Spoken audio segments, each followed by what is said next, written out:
So today we have Dr. Jolene Brighten. We are so honored that you agreed to do our podcast. You have no idea. Yes. It just means like I want to hang out with you guys. Yay! He wants to hang out with us. I'm obsessed. I'm so excited. I ordered your book. Yes. It is not here yet. I'm super sad about that, but I got ordered the email book. that it's coming. There is a big postal strike if you don't know. Oh, no. Yeah. So there's been you're not alone. There's been a lot of people messaging me and I feel so bad because they're like, and help. Amazon's like, they haven't delivered my book yet. They said like, it's going to take longer. And I'm like, I don't know anything about Amazon. I'm so sorry. No, gosh, don't apologize. For help. Well, no, you just can't help Amazon. Yeah. You can't help them drive their trucks. Bezos personally, I just don't. Oh my God. If we did, but no.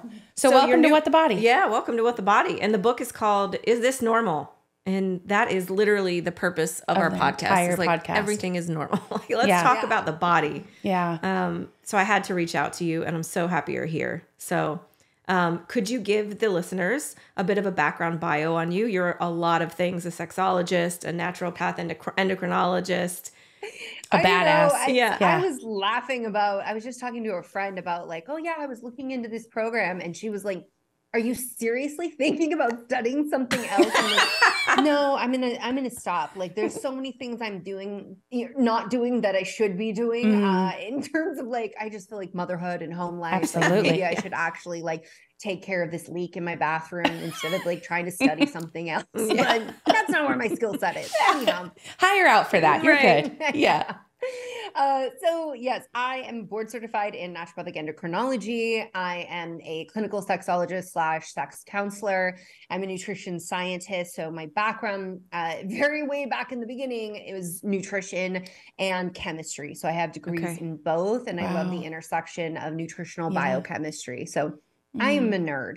That is the basics of it. I'm a nerd who loves to ask why and get the answers that I wish I always had in my life, like from other people. That I feel like the Thanos, the fine, I'll do it myself. Yeah. Yes. Has been like a theme in my life lately, where I'm just like, people are asking like, why did you write this book? I'm like, because I wanted this book. I wanted this book for my teenage self. I wanted this book for my patients. People were asking me for this book and I'm like, somebody should write this book. And I'm like, I'll write do this it book. yourself. I should write this book. I'm going to write this damn book. Yeah. And you should, because there are so many things that we are not taught that we sort of stumble into knowing. And I feel like your book has it all in one spot. And to me, that is like the most freeing thing ever. I know. I can't wait. Because like I've started this journey with my hormone health, my gut health for almost 10 years ago. I don't have a thyroid. Like there's a lot to this. So I've been exploring this journey for, I was 15. So what is that? Over half of my life. And I get little increments of knowledge. And then I go down that rabbit hole. And then I get a little bit more information. I go down that rabbit hole. And I'm so excited to have your book because from the excerpt alone, I was like, oh my God, what? Somebody's talking about this? You feel like you can completely relate to it. And I feel like it's like everyone is going to be able to relate to this book, period. Yeah. And as women, your big thing is, why don't we say vagina? It's like, we're not even saying the word vagina, let alone talking about the functions of a vagina. Yeah. And then the other thing you talk about is like, you said most of your questions that came in were about sex. Because people don't talk about it. We don't talk about it. Why the frick do we not talk about this kind of stuff? Like, well, and the biggest thing was like the moment that I was like, this is anonymous, that's when the floodgates really opened. And people were like, I just had another round of Ask Dr. Brighten and I decided to make a whole video about it. It's in the book, but like, why is it sometimes it can take so long to have an orgasm? And this person specifically was like, I'm pregnant. My doctor just said, oh, you're just unlucky. You're one of the unlucky ones. I'm like, I love that. I love that for us. Like, it's just luck. Right. Like, and there's it's not science. This is and like this is somebody who had the courage to ask her provider this. Like that's an awkward conversation to be like, I know I already got knocked up and like, but I want to keep it going. Right. Like because society's always like, you have sex to have babies. And that's like where the provider's role comes into the sex conversation. But like we have sex to have pleasure Yes. or to connect or because like we need to relieve stress. Like there's a lot of reasons that we have sex, but you know, as long as I'm bringing this up, sometimes the delay to orgasm is due to serotonin.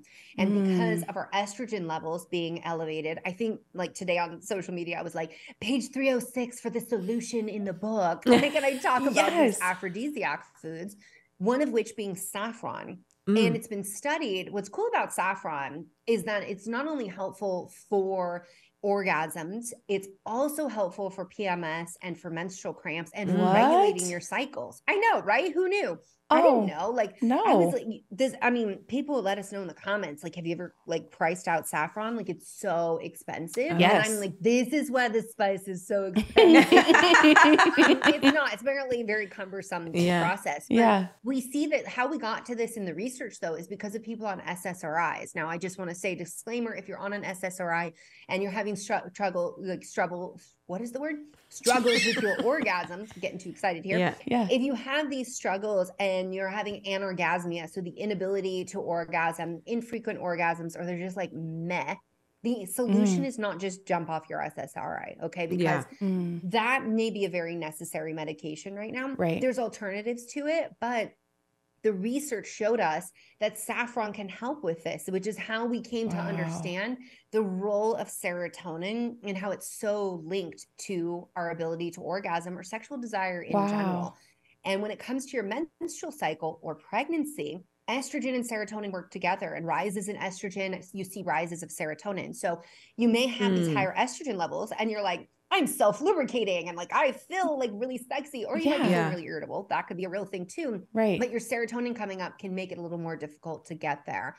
And the same is true in pregnancy because our estrogen levels rise and we've got all of these hormonal changes. It is possible to experience the neurotransmitter changes as well. And that doesn't mean that you're broken. This is just right now how your physiology is operating. Right. And you mentioned, you know, 37% feel comfortable to even talk to their doctor about this kind of stuff.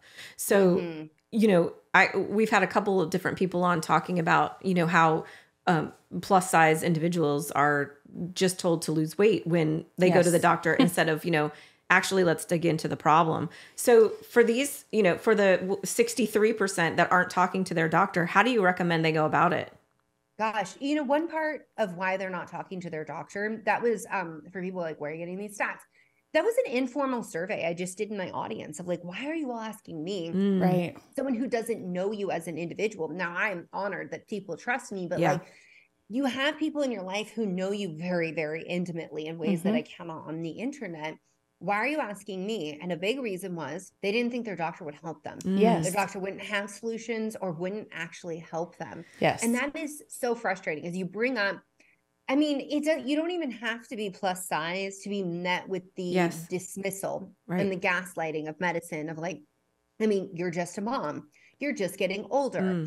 You just need to stress less. You need to eat less and exercise. Like you know, there's just always this like, you just need to do this. And when you ask any deeper, sometimes you just realize like you're in the wrong relationship. And that's okay to acknowledge that. Like, I think we're getting better at acknowledging that romantically or friendship wise, like there are relationships that are not good for us. And we have to recognize that for our provider as well, which can be tricky. And it doesn't mean your provider is a bad person, but they just might not be the right person for what you're asking for. So with that, you know, finding somebody. So I would say that if you're having trouble in the bedroom department, meeting with a sex counselor, a sex therapist, somebody who's actually trained in this. And I would go a step further and see, are they part of the ASECT, the ASECT board? And so are they actually certified through ASECT, or are they like associated with them? Are they a member of ASECT? And the reason for that is because these are not people who subscribe to a lot of basically fairy tales, like things that aren't rooted in science, like the idea that you know, you got to be careful about sex because you're going to form an addiction about it. And like if women masturbate, they're just going to become addicted to it. These kinds of things, they're not founded in any science. They're really, they're just made up concepts. And in fact, when we want to look at like what is going on with what gets termed sexual dysfunction. I kind of hate that term. Sometimes things are dysfunctional, but a lot of times they're physiological adaptations. Right. Like Your it's body. an adaptation to what's going on. Like we've got to ask like why, like what is actually going on? Like what is the root of all of this? Now, if you are someone who's like, well, my problem is like pain with sex, in the book I detailed, there's a chapter called Sex of All Kinds, and I start straight out the gate, and it's taken some people back because they're like, you're starting with pain with sex. Yes. That's the first place you go. And people are like, I thought this was going to be like, ooh, all the different ways to have sex. I'm like, it is. And one of the biggest hindrances is, women being able to actually enjoy themselves because there is pain. Yes. So well, and with that, oh, sorry. I was just going to say to your point with that, looking through that chapter of like, what kind of provider do you need to be looking for to address those physical symptoms? Sorry, go ahead. Though. No, I was going to say, I saw a pelvic floor specialist for the first time in my whole life about 6 months ago. And I was not aware that the pain that we experience during sex is sometimes something that is happening in our pelvic floor that you can actually go see somebody who can tell you what's going on, and they can actually detail the exact thing. You're prolapsed, you have tension on the inner, there's tools for this. Like, I didn't know, and I'm 34. She said, I have people, and I the long and short of it is I was having problems. Like I sneezed and I peed, I jumped and I peed. And it wasn't something that's like, my doctors would just be like, well, do your kegels. And I was like, I don't even know what that means. Right. So I went to see the specialist, and it was literally like, here are the exact tools that you need. Here are the exercises that you need to do. Pain is not normal. You don't need more lube. You're like, you are very normal. And it was so eye-opening to me in this journey of like, okay, it's this, then this, then this, that there are doctors out there that actually can help you with this stuff, and that you don't just have to assume that this is how it is going to be for the rest of my life. Right. Absolutely. Or accepting that just peeing your pants is normal. Yes. That is a big one that people are like, well, I had a baby, so you pee your pants down. That's how it is. No, that is a sign of dysfunction. And I recommend a lot of times in the book where I'm like, see a pelvic floor physical therapist or occupational therapist, because these things are not normal. And unfortunately, a lot of times doctors aren't even going to make that referral unless you've had a baby. That's what they told me. They literally like, well, you haven't had a child, so, this is pretty normal. Jumping, things like that. I was like, this is not it. Have you ever like fallen on your butt? Right. Have you ever ridden a horse? Have you ever bit a kid on the playground and like overextended your leg or something? And here's what doctors miss a lot is that the pelvic floor isn't in isolation. The pelvic floor is connected to everything else going on in the body, because if you have an imbalance in the musculoskeletal system in one area, you're going to see it in other areas. If your fascia is being pulled, the connective tissue in one area, it's going to affect other areas of the body.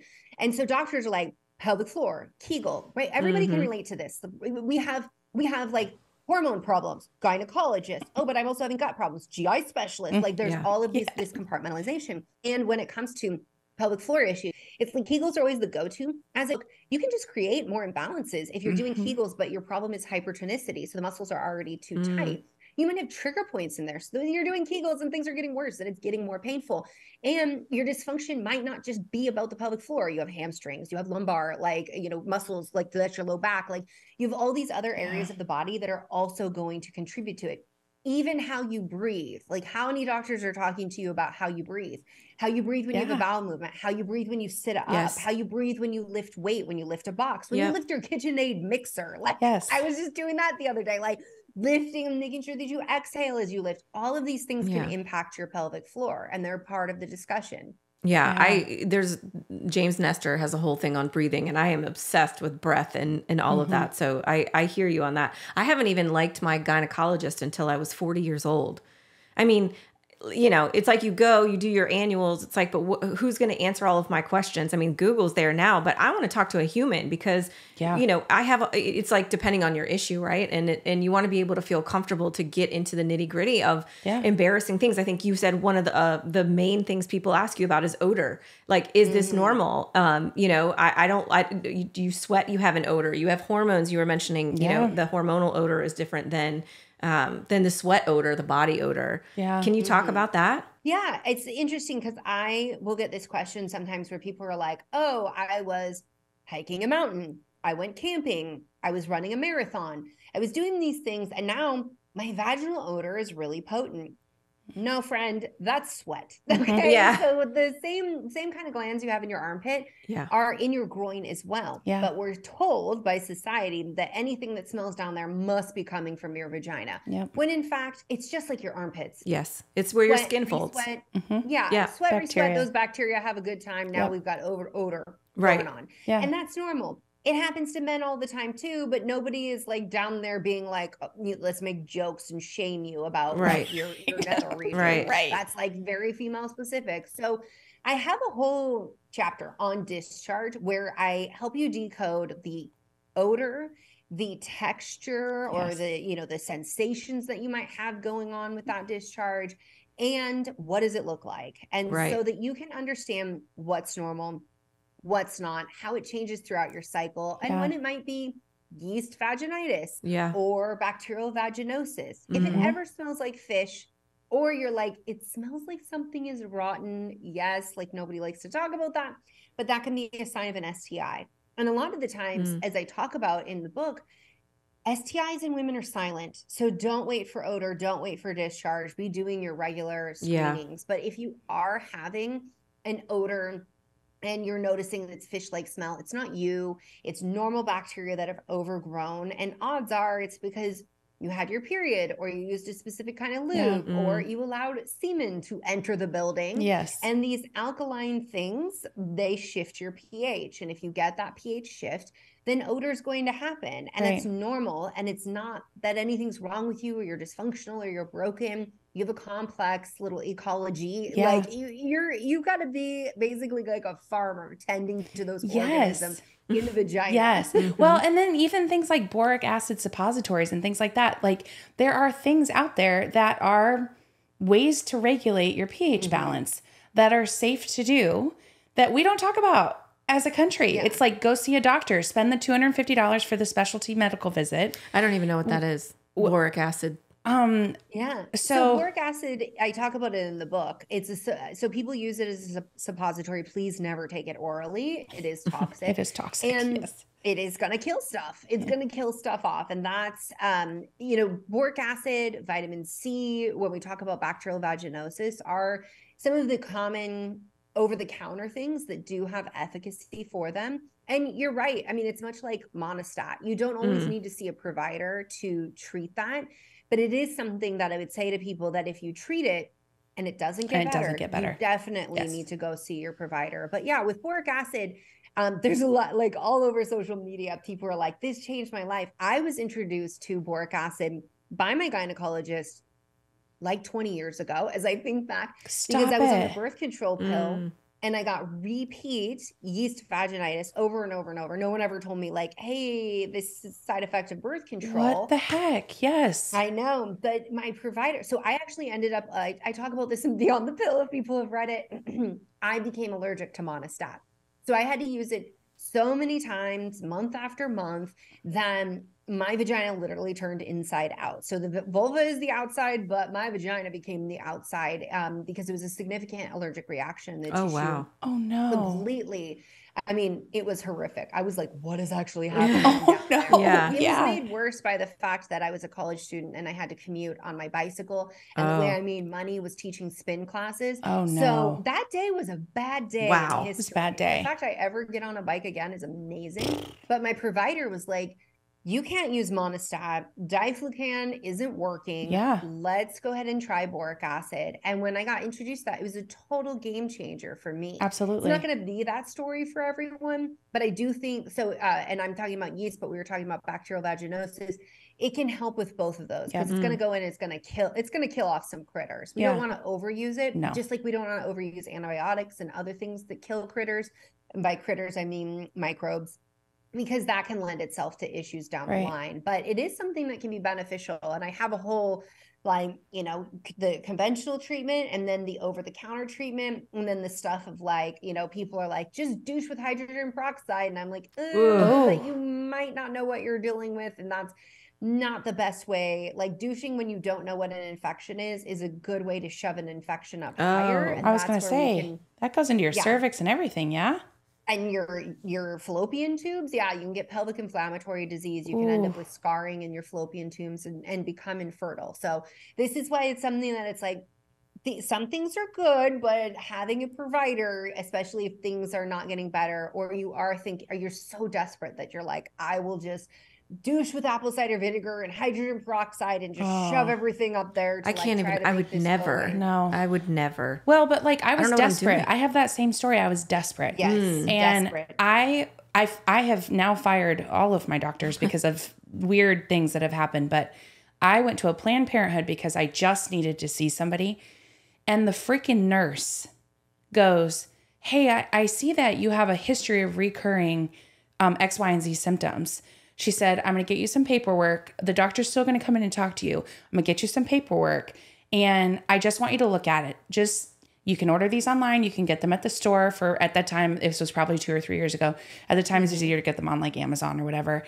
And she said, I just want you to read about it. This might be helpful for you. And when I tell you it has changed my entire life, every month I was like, after I would end my period, I would always be like, am I going to get it or am I not? It was always in limbo. And now, just like it was vaginosis, bacterial vaginosis. Okay. And so it's like that odor, that like strong odor. Yep. And it was almost every single time I stopped my period, or like I kept sweat clothes on too long, or like something like my pH balance is just really finicky. Yeah. It changed my whole life, but it took a nurse, not even a doctor. I had been in reoccurring times to the point that I became allergic to the medication that they were giving me. It would turn to like white, whatever, like a white substance. They literally were like, here's another round of antibiotics. I'm like, I don't want, it's not helping. And it was a nurse and somebody who took the time to just be like, hey, I see this is happening. There are alternatives. I want you to know that this is very normal. And it's like, why are we not having these conversations? Yeah. I don't know. And the shame and that happens around it, where you're like, something's so wrong much with shame. me. And then coupled with the fact that you're like living in dread and having this fear, like all the time. I went through the same thing with yeast infections and thinking like, having moments where I was like, maybe I'm just dirty. Like, am I a dirty person? Like, is there like, what is it? Is there something wrong with me? And I will say, like, back in the day, my boric acid experience is like, we had to go to the pharmacy, you had to ask for boric acid, and then you had to buy gelatin capsules and you had to fill it yourself at home. I love that so much. And now you can just get it on Amazon. It's like available everywhere. Everywhere, yeah. Man, back in the day, I'm telling my story. I love that. You're witch brewing. Yeah. I mean, but who knew 20 years ago this was an option? So when this started happening, it was out there. It's not like new technology. The first thing that should have been said is, hey, we see that you're here. You have reoccurring symptoms. Let's talk about some alternatives. It was not that. It was like, here's another round of antibiotics. Yeah. I'm like, what in the heck? You just highlighted the importance of the internet and us sharing our stories. Absolutely. Right? Because most people were not even aware of boric acid until like videos started going viral of women sharing their story, sharing their experience, and talking about what worked for them. And this is something that you see a lot of doctors on the internet being like, you shouldn't be doing, like, you shouldn't talk about this because like, you're not a doctor, only doctor. Like they're stepping in, they have gate kept information for so long. Yeah. And now you're seeing them take to social media, shame people who share their experiences. Yep. I'm like, are you seriously a medical provider and you're being a bully on the internet? Yeah. This is super bizarre behavior. And also you should see a counselor to heal your inner child. Yes. You've got some issues there. But it's also the layer of like, how dare you tell women they can't share their story? Yeah. How dare you tell somebody that their experience is not real? You've gate kept information forever. Women have been left to struggle, having pain with sex, having recurrent infections, like thinking something is wrong with their body. Then they start talking about it on the internet. They start normalizing these conversations. And you're coming in being like, no, you shouldn't talk about it because like you're not an appropriate person to talk about it. You are the appropriate person to talk about your own experience. That's exactly right. Feel like when people hear your story, they hear hope that there's capacity to heal and they don't give up in advocating for themselves. I don't see that people are like, well, you know, I'm just going to like negate anything that my doctor has ever told me and like throw cares to the wind. Those people exist. But you know what? Those people, in my experience, they weren't going to see a doctor anyway. Exactly. Yeah. And I mean, if you're brave enough to tell your story, it takes, you know, you get 10 good comments, you get one negative comment, and you just, that's the one you really focus on and pay attention to. Yeah.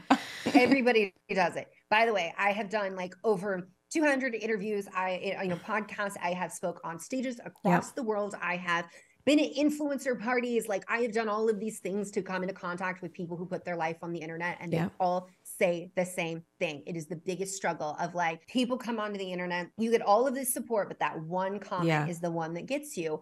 And the thing that in a lot of these conversations that I've taken home that I embrace is that no one who is mentally well is going to come onto the internet and speak so unkindly to somebody, or make a duet video where they're like hating on somebody or making fun of them, or doing any of those kinds of things. Like, you are not well. And so to recognize then, as the person receiving that comment, you don't need to receive that, because it's not your responsibility to heal that person. That person needs to take that to their therapist or to get their one mom or to someone else, but it's not you. Fair enough. We don't want them to take it elsewhere. We just want them to heal. Stop on our page. Stop doing it. Take it to your counselor. Take it to somebody who can facilitate that. So we hit on something briefly I think would be really interesting to dive into, that we don't talk about a lot, and even friends don't talk about this, and it's discharge. You know, and I'm sure you have a place in your book for this, because it's really important for women. Every woman has a whole chapter. And just kind of touch on that a little bit. I think people are scared of it. I think they don't understand it. I think you're not really going to your girlfriend like, do you have discharge? Do you have what color? What consistency? Right. We're not doing ovulating, that, is it stickier? Like what? Nobody wants to talk about that. Let's talk about it. Let's talk about it. Yeah. Yeah, no, totally. This is not a conversation that I think I've ever heard just casually had either. Right, at the dinner table. I end up at a lot of parties, like I swear, like baby showers, bachelorette parties, like birthday parties. Absolutely. Children's birthday parties. Yeah. I am like always asked so many questions. And I'm like, let's talk about it, but like, come behind the bounce house with me, because like there's children around, and I don't want anyone getting mad about the fact that they like their kid heard something. Right. So with that, we have fluctuations in our discharge. So like it's called like cervical mucus. Like men, they get like ejaculate and semen, and we got mucus. Okay. So very unfair. It's very unfair. So cervical fluid, it would be a better word. So throughout the month, because of the ebbs and flows of our hormones, we're going to see changes. When you're on your period, you're just like, there's period blood. I don't see anything. You come off of there, things are drier, and then they start to juice up, right? As you get closer to ovulation, estrogen is rising. Now, estrogen keeps the cells of the vagina really healthy, really plump, making sugar that feed the lactobacilli, lactobacillus acidophilus, acid-producing organisms that maintain your pH. And it's involved in the health of the uterus and the cervix as well, which everybody listening is like, yeah, we got that part in sex ed. The rest of it, not so we much. know that one. Yeah. Yeah. So with that, as estrogen ramps up, we're going to see that fertile cervical mucus or fluid. And that is that raw egg white consistency. If you've ever tried to make a meringue, then you know what I'm talking about. That raw egg white consistency. I have to say that when I was first learning, gosh, like years ago, way before medical school, and people, I've never seen this, thinking cooked egg whites. Yeah. I'm like, wait, I've never seen this. This is so bizarre. Raw. Okay. Raw. Meringue, right? Not over medium. Right. Not that. Fair enough. So then after that, after you've built up that cervical mucus, and it's a super highway for sperm, you ovulate, and follows is progesterone. That starts drying things out. Now things are a little more lotion-like is what you're seeing. So that's going to get drier as you get closer to your period, and then the cycle starts over again. So super normal to need a cycle, and that's going to be primarily your luteal phase that you're going to find there's about 2 weeks out of the month that I have There's also a phenomenon. And so let me just say, we left discharge. We're talking about arousal fluid as well. And I'm just talking about them like hand in hand in terms of menstrual cycle. So when it comes to arousal, there's also a phenomenon in the research called arousal non-concordance. So researchers were like, let's measure what the genitals do to see what's arousing women. And they're doing this study. Right. And they figure out that like, wow, sometimes the genitals aren't doing anything, but the brain is doing everything. The brain is like, I am aroused, I am turned on, I am ready to go. And the genitals are like, what did you say? I don't get it. Yeah. And that is also normal. And we, when it comes to arousal non-concordance, one of the ways I think that's very easy to grasp and normalize in society is when there's erectile dysfunction, where the male brain is like, I'm ready to go, but my genitals aren't quite there. And that people, because of Viagra marketing, right? People are like, that is a big issue. I mean, it could be cardiovascular disease. It could be diabetes. It could be mental, emotional. It could be performance anxiety. Or it could just be this phenomenon of like, sometimes things don't work the way we want them to. And when you consider how many times your body works the way you want it to, like, it's, rare. That would be the, like, the athlete that you would definitely recruit. Okay. So exactly. It's doing well. Right. So that's like the difference. We've got the cervical fluid and then, how things shift throughout our cycle in terms of what you'll see with your discharge, and then also arousal fluid. And it is not uncommon to have, especially around that ovulatory window, what the research also calls the sexual phase of our cycle. To find that your genitals are very responsive. So you're scrolling TikTok and you're like, why am I so turned on right now? Bingo. Your brain is like, I'm not into this. And your genitals are like, but it said sex. It's party time. Get me out the sperm. So the most important thing, though, is that genitals are not in charge. Brain is in charge. So just because your genitals are like, let's do this, if your brain's like, I'm not into this, you're not into this. That's the way it is.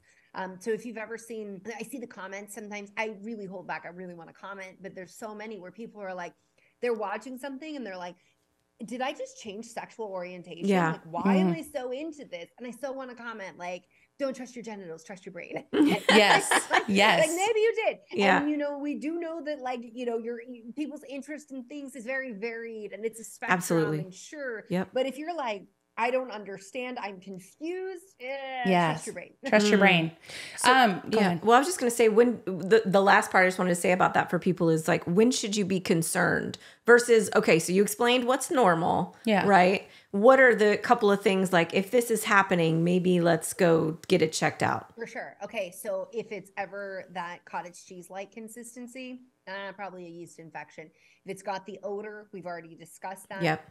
If you're dry all the time. So if you are postmenopausal, if you've lost your period because of primary ovarian insufficiency, functional hypothalamic amenorrhea, even sometimes on the pill, you can become very dry, but that lack of estrogen and that feeling dry all the time. Now, sometimes it's like, I just can never self-lubricate, or I, things just feel drier down there. Yeah. And then other times it is so dry that it's uncomfortable to walk, or to sit, or to wipe with toilet paper, or you bleed when you wipe with toilet paper. These are signs that estrogen's too low. And we need estrogen to have the health of not only our vagina, but also the urinary tract, our pelvic floor. All of that can be affected. And so if things are getting too dry and you're noticing this, these other symptoms come up, like, I am getting repeat infections, I am having urinary incontinence, like I'm starting to have other issues, right? That's pointing very strongly to estrogen, and we need to get that checked out.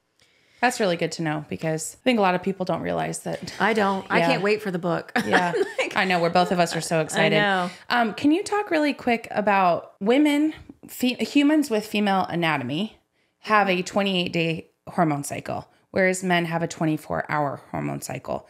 Can you talk to the difference of that? Because there's a video that went viral of yours about, it's this girl skating, and she's talking about how periods are so vital. And when you don't have a period, when you're on birth control, you kind of become this superhuman because you don't fluctuate the normal 28-day cycle. And as an athlete, I played basketball through college. There were so many times that I was injured and I couldn't figure out why. And I didn't know about hormone health, and I didn't know about my 28-day cycle. I wish I had known about that kind of stuff. Can you talk about, as an athlete or as a human who trains, that in our cycles, we have 4 phases that are all very specific. Can you talk briefly on that? I know that could be a podcast of its own. Totally. No, I totally get what you're saying. So firstly, the idea that everybody has a 28-day cycle is actually a myth. It's a good template from which we speak from and we teach from. But I talk about in the book that very few people are having exactly 28-day cycles. So for anyone listening, if you're not, that's normal. But love that. I do give you parameters in the book of what's not normal. Now, you're absolutely right. Then so if you are born with ovaries, those hormones are not the only hormones that are orchestrating your life. So your brain is talking to your ovaries are talking to your brain. And there's this communication happening over the month that's telling you, bring up the estrogen, bring up the testosterone. So let's start from the period. At the period, what kicks that all off is we have a drop in progesterone and estrogen. So I'm going to get to why that drop happens, but we have a drop.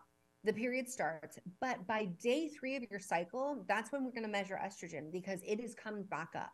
So it doesn't stay down for long. In that period phase, and so everybody listening, if you've heard follicular phase, the period is part of the follicular phase. Why we named it follicular phase and it spans the first half of your cycle, if you can see me doing the little arch there, is because the main goal of your cycle is ovulation. That is the main event. That's what it's all about. This is what starts the cycle. Your period doesn't start the cycle. We teach from that way because it's obvious. Right. It's really easy to be like, there's blood, there's pain, I'm tired. So with that, to understand that, that's why it got its name that way. But when we look at what the uterus is doing, it's something different. That's your period. The ovaries have their own agenda. You may be bleeding. The ovaries are like, get the egg ready. That's why you still have estrogen present there. In that time of our cycle, that's when we tend to have, so you're leaving your period, you have more energy. You might find you're less emotional, you're more analytical. Testosterone is rising as well. And we get into that late follicular phase. Now, energy's up even more. You can probably lift heavier weights, sleep less, don't advise it, but you can get away with less sleep. And you are feeling a little more in the mood. As you approach ovulation, which ovulation is a one-day event. However, what happens before ovulation is a rise in estrogen, and estrogen will spike when the egg is ready, and it sends a flare to the brain and is like, the egg is ready. And the brain's like, fantastic, here's luteinizing hormone, LH. LH, That drops down. That is going to trigger the release of the egg. And then the egg is going to come out. So LH spikes 24 to 48 hours later. So what I just explained was ovulation is a one-day event, but it can span 5 or 6 days in terms of what is all happening just to make that egg come out. Once you ovulate, now what's left behind is the corpus luteum. It is the only way to progesterone that's sufficient in your body. And that LH that caused the ovulation will continue to pulse to tell your corpus luteum produce progesterone, take us through the luteal phase. If you're somebody who's been on a fertility journey and you're like, I test luteinizing hormone and I don't understand, it keeps telling me that like I'm positive day after day. Once it spikes, don't test it again because luteinizing hormone is pulsing. I was going to ask about that. Progesterone. I just started testing all this stuff because I just started doing my natural cycle with the basal temperature in the morning. And I didn't understand why every day I was like, why is the LH test still testing positive? Thank you for clarifying. That makes a lot more sense. There was this fertility ad. They're like trying to get you to buy this home kit. And the ad is like this person saying, I tested my LH, my fertility kit told me that I was ovulated twice in a month and it was so confusing. And I was like, why can't you just educate people on that? Like, like you're trying to sell this by being like, it's so confusing because it's lying to you. It's not lying to you. Your LH is spiking. That's a good thing. That tells you that ovary response, you're making progesterone. Like that's the way it should be. But it makes it sound like you're too dumb to understand the LH test and your body's betraying you and too confusing. And like I just hated that. So anyhow, the corpus luteum is what's going to make progesterone even into pregnancy. But that LH is not going to continue. It's going to go like 10 days, maybe 12, maybe 14 days. Like that, that can happen. But with that, it's HCG that needs to come in. So HCG, the pregnancy hormone, when we're like, you need to take a pregnancy test, that's what's in your urine is HCG. That's what comes in and keeps the corpus luteum going until the placenta can take over. And so when there is no implantation, it's not just a matter, I know these days everyone's talking about like, you're pregnant as soon as sperm and egg meets. You are not. You are not pregnant until there's implantation and HCG can be produced, because before then, nothing can keep that progesterone going. And so it's only after we have implantation and have HCG that the corpus luteum can continue its progesterone production. If that doesn't happen, then progesterone drops and we trigger a period. And the body's like, shucks, let's do it again. Let's try again. Wow. Does that make sense? No, like it does. That was really, I mean, that's really impressive, because I don't ever want children. I can't take hormonal birth control. I haven't for years and years and years. It's a long story, but the journey of taking my temperature in the morning and doing these LH tests has really shown how my body fluctuates throughout the month. And I am confused why I'm 34 years old and I'm just now learning about this. This should be the first thing that we learn when we start to bleed at 13 or 14 or 11 or 9, that there are only a certain handful of days that you can actually get pregnant. There's a system. It's not this just gray, why do I feel like dog shit some days and I feel great others? Well, it's very linear. Like this happens, then this happens, then this happens. And it's a cycle and it's going to happen every month. It's different for every person, but this is the general idea. Why am I 34 and just learning about this? Most people don't learn about it until they have struggled in trying to conceive. It's like once things are so hard, then somebody tells them, oh, did you know you can only get pregnant one day out of the month and sperm can live like 3 to 5 days? Yeah. Some of them can live a little bit longer, but when you're trying to get pregnant, you're banking more on the 3 days and then the day of. Right. And that's when people get this information. And you'll see a lot of doctors say things like, well, it would be irresponsible to teach people that. Like, basically, we have the right to gatekeep this information and keep it from you because we're doing what's best for you. And that is very patronizing to me. And it's like, we don't do this to men. Yeah. We don't do this to men. But to women, we're like, we're not going to give you all the information because that would just not be in your best interest if you actually knew these things. So the power control, right? It is something that, like, as birth control, as pregnancy prevention, it's not going to work for everyone to do what you're talking about, which is fertility awareness method. Yeah. By the way, I wear the Oura ring, which integrates with natural cycles. So it just takes my temperature while I rest. Shut up. Yeah, the Oura ring's great. I don't have one. To natural cycles, and natural cycles is like, here's where it's at. And I've used that. So I actually used that. I had my first, I spaced it 8 years, had my second, and I only used fertility awareness method. And then I've subsequently been on a fertility journey where I've had multiple miscarriages, but I can get pregnant every single time, which my doctors are like, wow, at 42, you get pregnant every single time you try. I'm like, yes. Wow. Because I know what my body's doing. So it's not a big celebratory moment, but it is something that, like, you can dial all of this in. But again, like I said, it's not going to work for everyone because some people just have different lifestyles, different ways of doing things. Right. They don't have in their home, maybe they can't protect themselves against sexual assault. Like, there's a lot of factors that go into this that makes it a very nuanced conversation. Very. And I know it's very much a privilege. I don't say this lightly, that I have the privilege to do what I'm doing. I'm sad that it took me this many years, but I do very much hear you and very much understand that this is a privilege that I get to do this. And this book will be a great resource. This is a great resource. It'll be a great resource because everybody knows their body. I mean, people, honestly, like, you're such an inspiration for one, having the chutzpah to get out there and to talk about these things. Very much. Two, saying, listen, we know you've been withholding this information. This is unacceptable. I'm going to write a book about it, and I'm going to talk on every podcast that I possibly can about all of these things so that you guys can have the knowledge, right? Because, maybe you've been with your doctor for 10 years and that's all you think you can do, but you can't. You can go to whatever doctor you want. I was 40 years old before I liked my gynecologist. So, you are an inspiration. You're thank you for being so vulnerable to share about your miscarriages, about your personal experience. And, quite honestly, I cannot wait to read the book. you know, it's just an inspiration. Thank you for saying all of yeah. That is very kind. I mean, it's not been without, you know, building up my own hater following. Oh, I'm sure. I think they're just obsessed with me.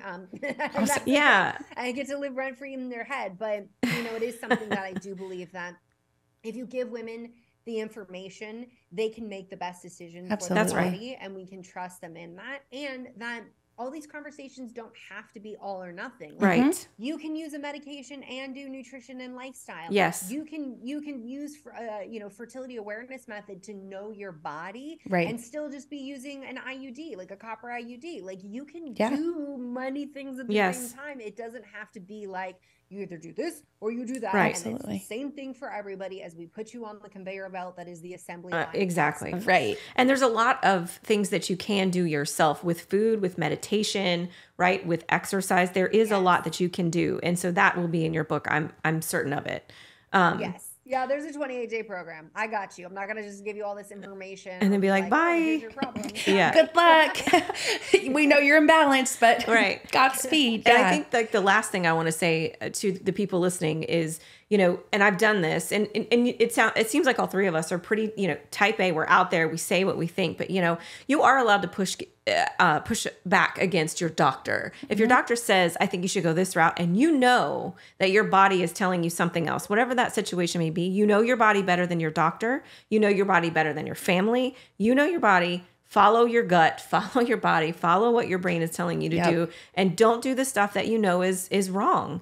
You know, push back, get another doctor. And keep pushing for answers. Don't just assume that a gentleman who has seen you twice and told you to lose weight 2 times and go to a counselor both times knows the answer. No. There are you gotta keep exploring. There are people like you on this planet that have an incredible social media platform where you're open, you're engaging, you're absolutely adorable. I want it every time your posts pop up. I'm like, I know. I love it. Yeah. I get so excited because you are addressing it in a way that doesn't feel scary. No. It doesn't feel big. It doesn't feel intimidating. I feel like I'm talking to a friend and a friend is talking to me. And I understand it. It is wonderful. And so if somebody is questioning, there are people like you on this planet that have the capacity to explain in a way that allows us to understand. And then it's on them to go delve down, find more answers, research the things you're talking about, go buy your book. Yeah. Like that. It's so beautiful that we live in a time where we can do this. Yep. And it's out there. We just have to look. Right. Yeah. So tell people where they can get your book. Tell us Tell us how to find you, how to work with you, where to get your book, all the things. Yeah. Okay. So you can find me at drbrighten.com, drbrighten.com. I'm also all over social media at Jolene Brighten. Yeah. And you can buy Is This Normal? At like your indie bookstore, Barnes and Noble. You can get it on Amazon. You can pick it up at the library. And you'll find in there, I have a URL in there to take you to a digital cookbook that has a 4-week meal plan that follows these cycle phases that we just talked about. Yeah. And has recipes to support your hormones. Beyond just cycle hormones, we also are talking about adrenal health, insulin, and thyroid health as well. And so I wrote this book, and then I wrote a digital cookbook to go with it of like, how can I support people more who get the book? So you'll find the URL in there. You can grab that and learn more. Yay. I'm so excited. I'm really excited. This is why I was fangirling over her. Yeah. No, we both have been fangirling. Like, we get to talk to you. This feels just surreal. And we're so honored that you came and you had this beautiful conversation with us. And we're just really honored. Good luck. We know you're going to do fantastic. It's just amazing to have a resource like you. Well, let me just say that everything I do and all of the success I enjoy is only because of people like you and your listeners who support me, and that I would be nowhere if it wasn't for the support of people. Like no one would even be like putting a book on their shelves if it wasn't for everybody who supports me. So it's not all me. It's taking a group effort here. Absolutely. Well, we're here helping. Yeah. So. Absolutely. Well, thank you so much. And thank everyone for listening. And we'll put all your links in there so everybody can find you easily. And don't forget to like and subscribe if you want to hear more from us. You can also see some of the uncut, unedited, behind the scenes content on our YouTube. So make sure to check that out, What the Body, and follow us on IG, What the Body Pod. And Dr. Brighten, we love you so much. Thank you for coming.